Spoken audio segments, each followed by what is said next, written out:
పరమేశ్వర ప్రణామం. అంబా జగజ్జనని అభివందనము.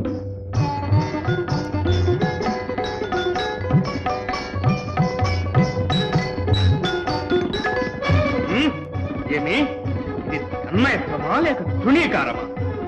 అరవళ్ళు చుట్టుటలో ఇంత పరవశత్వమా? అసంభవం. శివ పార్వతులే కాదు, రమణగణములు కూడా మమ్మ పనిగట్టుకుని పరాభవిస్తున్నారా?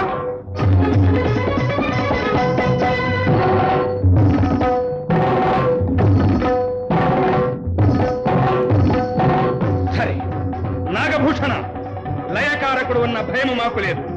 నీవు హాలాహలమును దిగమరింగి ఉండవచ్చు, కానీ మా ఆగ్రహాలమున కాకలేవు. జాగ్రత్త. నగరాజతనయ, ఏమి మీ ఎగిరిపాటు? రా, గిరిపెమ్మలకు ఇంత తలతులు కూడా. శంకర, పార్వతి, నీకిదే మా శాపం. భూలోకమున మీకు పిడికడు పిల్లము, పట్టెడు పూటి తప్ప వేరు నైవేద్యమే లేకపో.